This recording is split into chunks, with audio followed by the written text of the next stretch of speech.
Hello friends, I'm Max and you're watching my video about making an extra large forged chisel, which is also called a timber framing slick.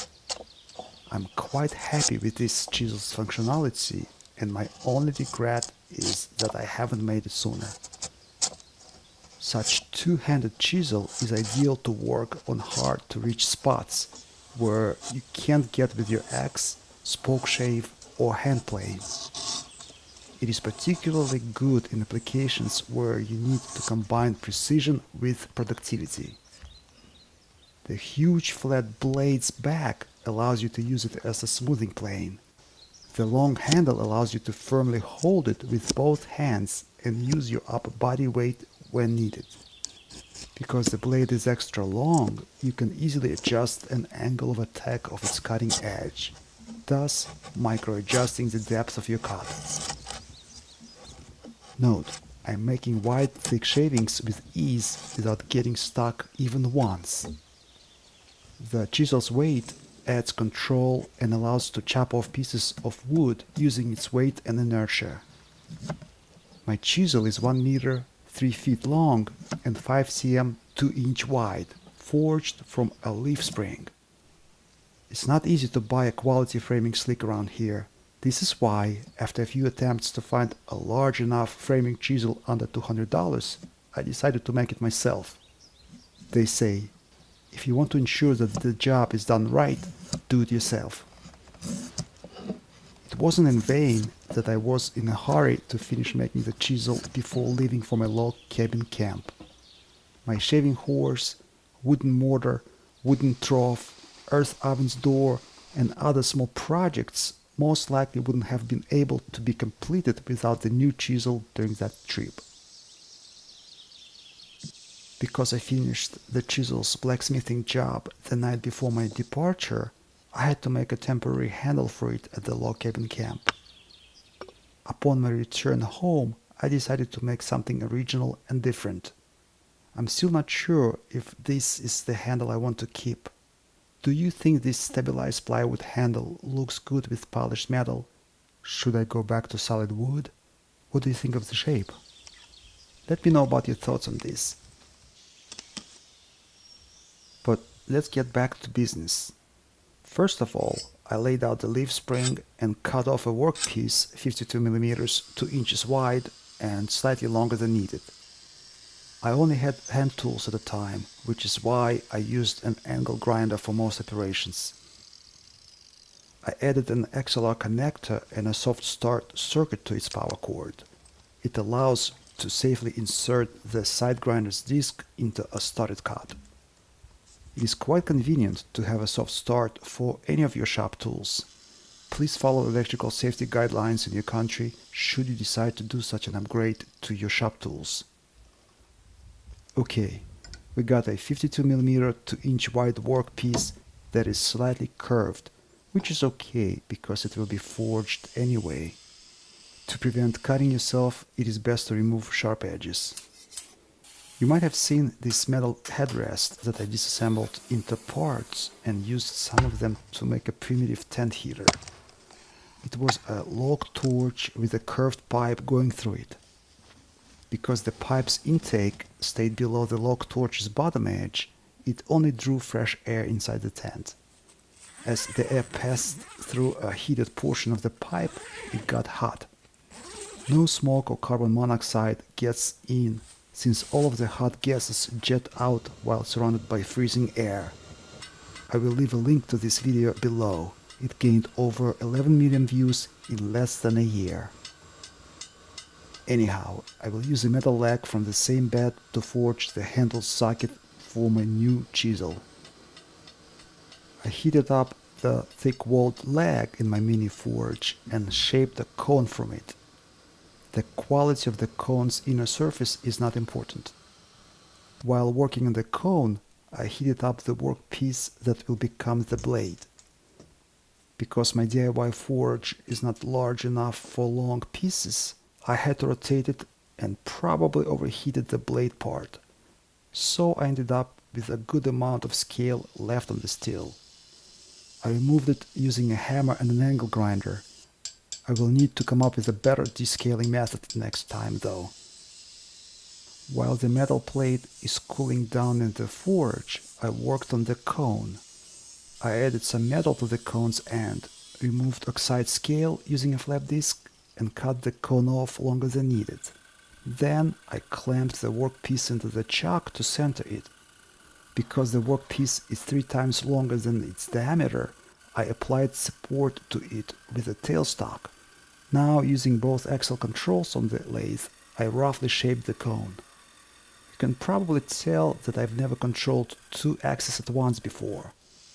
Next, I protected the lathe from the flap disc's abrasive particles with a rag and used my trusty angle grinder to smoothen the socket's outer surface. Then I cut the cone off, smoothened the edge, and turned a chamfer. Now it is time to smoothen all of the chisel's blades' surfaces. Because I didn't have a milling machine in my shop at the time, I resorted to using my angle grinder with a flap disc again. This is probably the most difficult and important step in the whole chisel making process, but if you give it your best, it will work out just fine.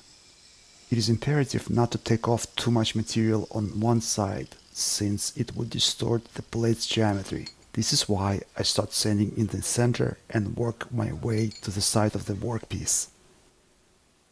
There is always a special moment during a project when you enjoy looking at an intermediate stage of the creation that will soon be changed. This is exactly such moment. It is a pity the high temperature oxidation scaling will destroy this smoothness. Now, as all of the needed parts are fabricated, we can assemble them into a chisel. But firstly, I need to shape the blade's shoulders and neck to give them aesthetically pleasing forms. As for these small geometric metal scraps, you will see them used in one of my upcoming projects. Before the blade is hardened, I roughly shaped the blade's bevel. It is easy to do it now as the metal is still comparatively soft. Right before hardening, I also stamped the blade with 2 of my logos, but then I realized that the blade's geometry is not ideal and it might need to be redone. Oh well, you live and learn. It would be easier to start making a new blade from scratch, but I literally had hours left before the set departure time for my log cabin camp. So I decided to correct the blade's geometry by reheating it and taking advantage of the perfectly flat surface of my DIY anvil. Both logos were affected by scaling during the reheating process, but I eventually was able to achieve the blade's correct geometry with my angle grinder. All surfaces are perfectly flat and parallel now. You can see the blade's measurements on the caliper's display in metric. Now it is time to weld the blade's tang to the cone. To do that, I sharpened the blade's tang so it could align with the cone's tip's opening. It is important to align the handle's socket with the chisel's blade on a flat surface. The blade's back should be clamped flat along its whole length, while the socket should be slightly elevated above the surface. I placed a metal ruler under it in my case. Once both parts are immobilized in such alignment, they can be welded together. I used aluminum foil and masking tape to protect polished surfaces from any overspray. As you can see, I'm not an expert welder, and the joint turned out to be less than pretty, but it is strong and reliable. They say, a grinder and paint makes me the welder I ain't.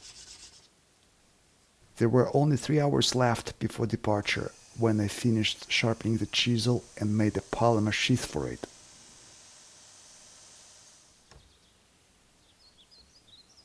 Once I got to my log cabin camp, I made a temporary chisel handle the next day. By the way, I didn't have to resharpen the chisel during my expedition even once. The cutting edge held up well, being protected by the polymer sheath when not in use.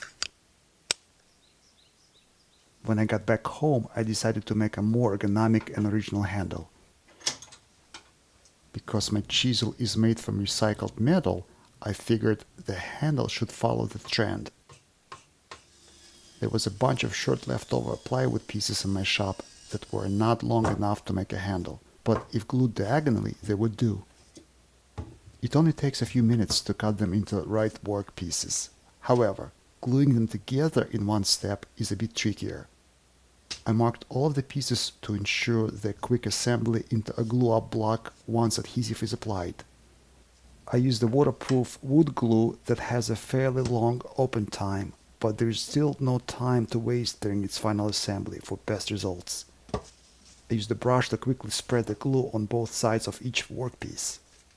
Once done, it is important to securely clamp the whole assembly. The more clamps you use, the better. Once the glue was set, I started to roughly shape the workpiece to be able to safely turn the handle on the lathe. A good hand plane is the best tool for such task. Special thanks to Alex Siegfried from Germany for this great hand plane. Now it is time to decide on the handle's length. Because my lathe can accept only 50 cm 20 inches workpieces at largest, I will make the handle to be just that long for now. I might make it even longer in the future, because I plan to get a lathe bed extension. As I mounted the workpiece in the lathe and started its rough shaping, I realized that I could only scrape the plywood handle instead of cutting it. The result proved to be disappointing.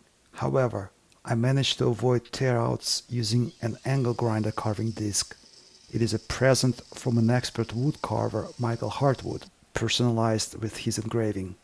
The holes in the disc allow you to better see the material removal process while it's spinning fast.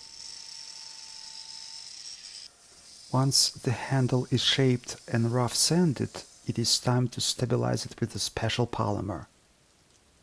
I used a Unifix PK80 clear polymer to impregnate the handle wrapped in aluminum foil. Unifix polymerizes when heated to about 80 degrees, so I just wrapped it back into foil and put it in a cooling down fireplace. This is a very simple process. Unlike other similar wood stabilizing polymers, such as an Anacrol 90, Unifix becomes very hard once cured, which makes it easy to turn the stabilized plywood handle on a lathe. You don't get as many tear-outs. It feels as hard as an epoxy resin, only the epoxy resin wouldn't be able to penetrate the wood so deeply, being so thick. My homemade cyclone, made from a bucket and 2 plastic fittings a few years ago, is still going strong and provided an adequate dust collection for the mini lathe. Once stabilized, sanded and polished, the plywood handle got stronger and looks acceptably well. Because the handle is now polished, I might as well polish the chisel's blade for a good match. While using the polishing disc, I also made micro roundovers on the chisel where it was necessary to prevent cuts. I will be honest, I was quite satisfied with the result, considering I failed to find an affordable framing chisel of comparable quality. As one sitcom character from Pony City once said, people who buy things are suckers. The project was interesting and the tool proved to be very helpful for many projects at my log cabin camp. This is Maxi Gorov from St. Petersburg, Russia. If you liked this video, perhaps you could share it with your friends. Let good people watch good videos.